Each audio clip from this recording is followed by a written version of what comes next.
Hey everyone, it's Strange Michael. I hope you're doing well today. Today my review is going to be for Antrum, the deadliest film ever made. One of the goofiest titles for a film that should have just been called Antrum. It's from 2018. It's directed by David Amito and Michael Lacini, and I'm telling you right now, I have a playlist on my channel in case you're curious. If you ever want to know some of the things that I find the scariest flicks ever made, that playlist is called Scariest Movies I've Ever Seen, and Antrum is tied with Eraserhead at this current point as the scariest movie I've ever seen in my life. Antrum scares the living hell out of me. I saw it a little over a year ago, right before I went to my actual wedding and then honeymoon after that.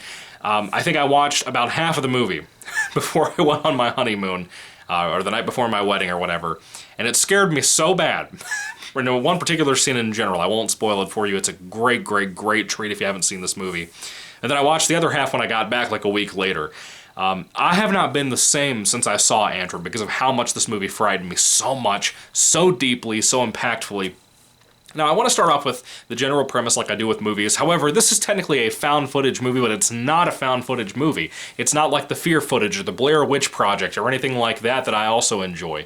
It's typically like a faux documentary type of thing based around a supposed movie that apparently existed at some point in the 70s, like late 70s, 79, something like that. And nobody's ever seen it. It would appear here and there just randomly, and nobody knows why or how. Showings would pop up of this thing, and then it would just vanish. Nobody could find the actual movie and actually see it. You couldn't find it online like you can with most things bootlegged. You couldn't find this thing. Well, supposedly the filmmakers who are making like this faux documentary say, hey, we found it, here it is, we're going to show it to you for the first time. For the first like 5 or 10 minutes of the actual movie you're watching, they do like a little bit of a fake documentary, faux documentary, like I said, talking about this thing, what it's like, certain things to look out for in it. It is a fantastic flick once you get to the actual movie of the brother and sister dealing with their situation. And what this film is actually about, what most of the movie is actually focused on, is about a young boy, and he's probably like 8 or 9 years old, somewhere in there, maybe even younger. He has an older sister who's about 15, 16, somewhere in that ballpark, and they have a mother, and the mother had to recently put their dog down because the dog was apparently sick or something. We don't really know until later on in the film. The dog was apparently sick. They put it down to the veterinarian. The mom seems very gruff, very mean as a person. And as they're driving home in the car, the younger brother asks the mother, hey, is our dog in heaven now? And the mom says, no, she's in hell. She was a bad dog. Well, he apparently starts to have nightmares, panic attacks, all these different terrifying anxiety attacks and whatnot that are going on. It goes on for a long time. And the older sister eventually just decides, you know what, we're going to go on a little kind of trip, just you and I, just us out in the woods. We're going to go enjoy this beautiful meadow. And again, it feels very 1970s. Yeah, it's made in like 2018, but it looks like a 70s movie. Everything from the sound design and the score, it's so magical. It's almost like a fairy tale. But basically, when they go out into this woods, they decide that they're going to, according to the older sister who has made up this plan to kind of make him feel like they can go and rescue the dog's soul from hell and from the devil, they decide they're going to dig through the different layers of hell. The film is very much a modern fairy tale kind of, almost like a reimagining of the Dante's The Inferno story from the Divine Comedy. And it's genius. It's absolutely genius. Not only as almost an adaptation, but in its own way as a horror film. It is one of the best, most perfect horror films I've ever seen in my life. It is completely perfect. I would not change anything about it. It's essentially about those two may or may not be exploring hell. We don't really know. Some weird things happen that the sister didn't plan. Some other things start to go happening and going awry in this situation, in this meadow. Some things they experience, some things they witness. It's pretty tremendous. It's a scary flick, man. There are some things that come into this film. It's not really filled with any kind of jump scares or anything. There are some things that happen in here I would not call jump scares, but they are genuinely, and one particular scene, I would say is one of the most frightening things I've ever seen in my life. Probably my top 10 scariest things I've ever seen in my life. Books, movies, video games, comics, anything. I don't care what we're talking about. That particular scene, and if you've seen the movie, you probably know what I'm talking about. As a Christian, that is one of the scariest things I think I've ever seen in my life. And I think this movie in general is one of the most scary things I've ever seen in my life. Of course, the cover has the Baphomet on it. That's already eerie to me and creepy, but the movie itself, how it kind of swarms around that and the idea of how it has hell involved here is terrifying. It's like a very, very dark, whimsical fairy tale involving hell and two kids trying to possibly get in and get out of hell. I will tell you this as well.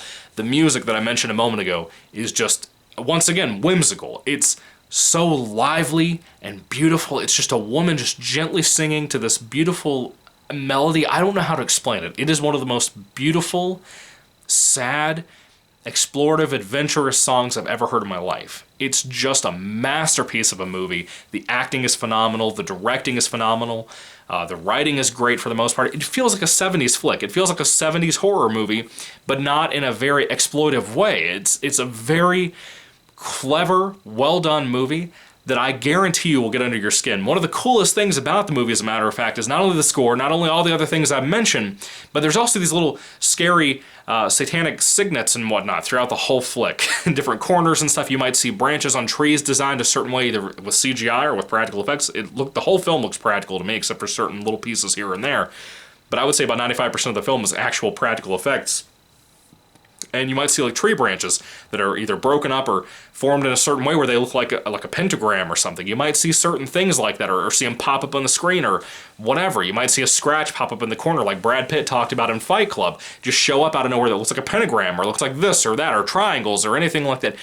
It's so smart and it's so well done. It's not your typical found footage movie, and to list this as a found footage movie like I keep seeing people do, it's like listing Lake Mungo as a found footage movie. It doesn't count. It doesn't count. It's a faux documentary and it's phenomenal for that.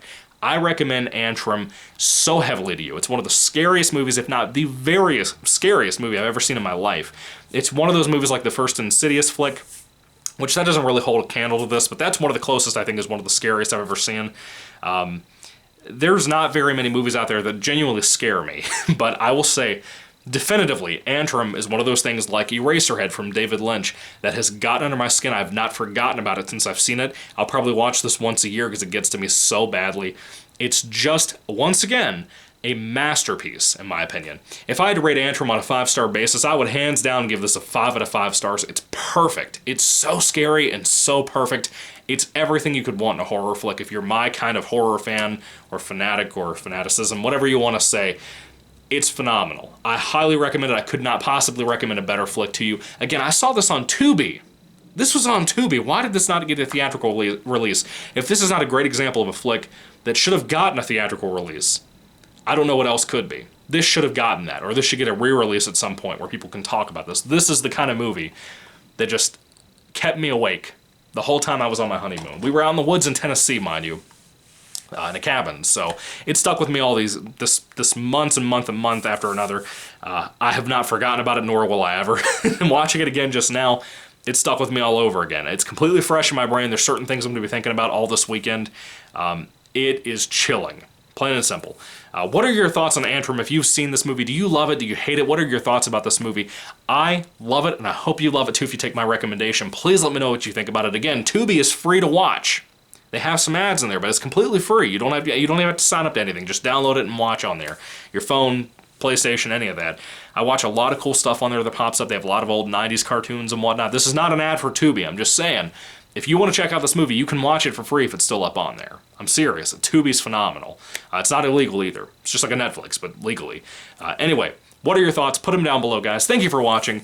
God bless you. And please let me know down in the comments if you took my recommendation about watching this movie. I want to know if any of you folks out there have watched this movie. It is genuinely scary, in my opinion. I can't believe I never hear people talk about this movie. Anyway, thank you for watching. God bless you. Goodbye.